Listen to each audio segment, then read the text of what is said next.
I think the cover of this book is hilarious. It's supposed to be the Hardys dodging bullets, but ignore the gun, and it looks like they're doing terrible dance moves. Argo Funk Book Review. Argo Funk Book Review. Our victim today is Denny Payson. 5 years ago, his father and several other people died in a fire at the Crowell chemical plant. The owner, Lucius Crowell, is a hero. He risked his life to save as many people as possible. He's personally taking care of all the widows and orphans like a loving uncle. Unfortunately, his first name is Lucius. That just makes me think he's a villain. Lucius Crowell. Total villain name.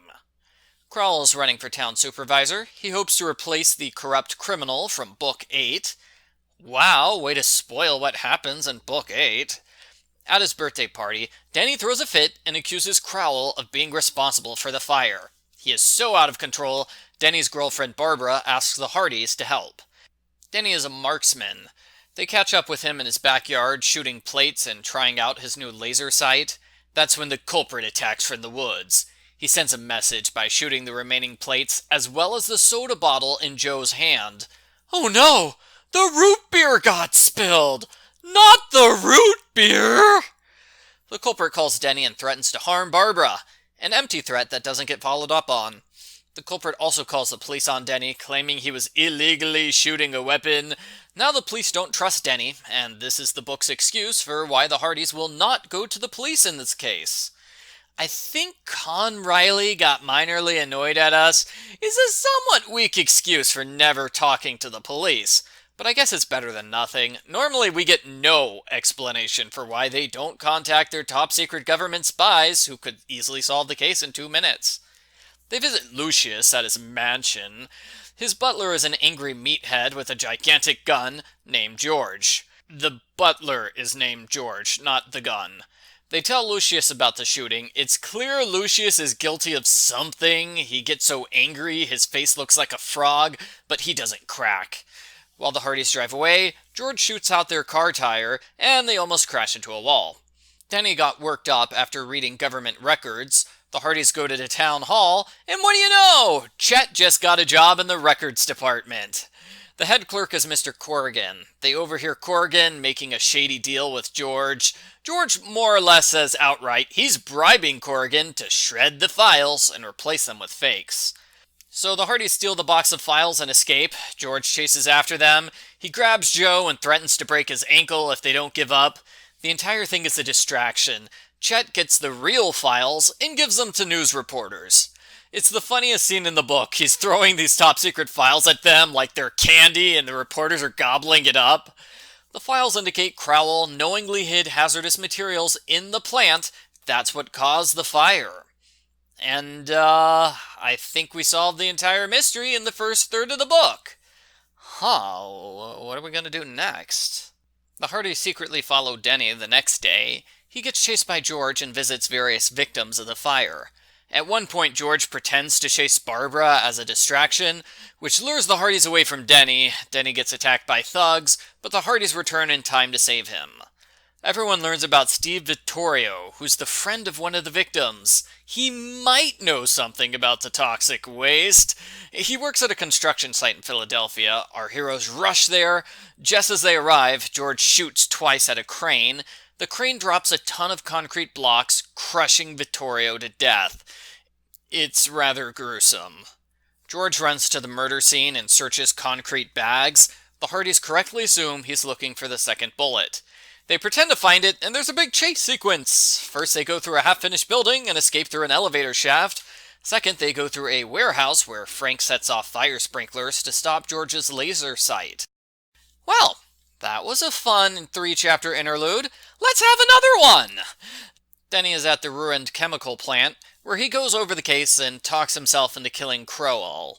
It's a somewhat deep conversation, especially when Joe talks about the death of Yola's killer. Denny mentions George's last name is Swain. George Swain sounds a bit like Nancy Drew's friend, George Fane. I thought it's weird that George's last name doesn't get mentioned until the end of the book. Denny goes to murder Crowell. He doesn't want the Hardys to follow him, so he breaks their car keys and traps them in an old hatch. Unknown to Denny, the other side of the hatch is covered with deadly green moss. It almost kills our heroes, and they have to find an alternate escape route through a rusted wall. The Hardys hotwire their car and get to the courthouse for the big finale. Joe fights Denny, but he's still woozy from the moss. Denny's able to knock him out after a mighty struggle. But Denny loses the opportunity to secretly shoot Crowell. Denny decides, fine, I'll shoot him openly. He climbs onto the Hardys' van and takes aim.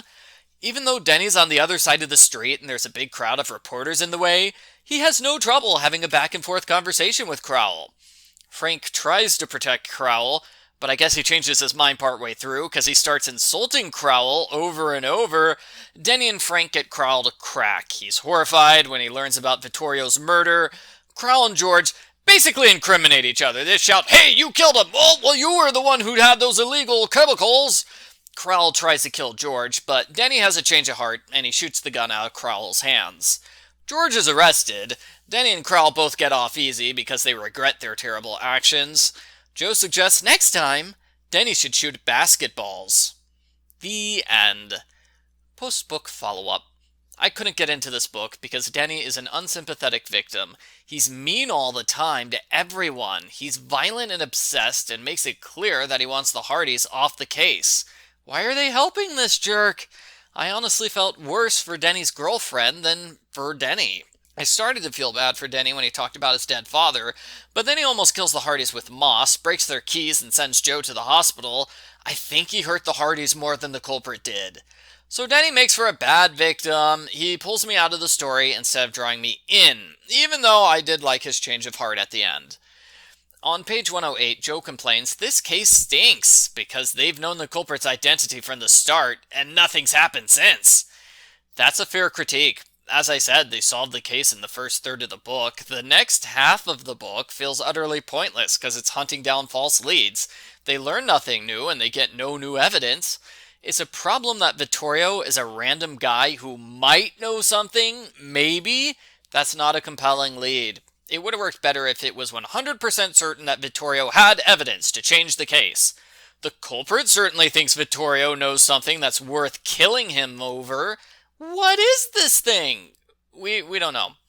Overall, I dislike the book. The victim is unlikable, and the whole Vittorio plotline was a pointless red herring, designed to stretch out the story. I think the book could be improved if you changed Denny's personality, or at least show what he was like before he went on his "I must kill Lucius" crusade. Either make the Vittorio interlude more relevant, or replace it with a subplot about Denny's girlfriend. Say George goes rogue and kidnaps her like he threatened to. That would still be interesting, even if it doesn't further the mystery solution. I give Hardy Boys Casefiles number 16, Line of Fire, a 3 out of 10. The 3 things I liked were the stuff with Chet, the big showdown at the end, and the surprisingly deep conversation about Iola.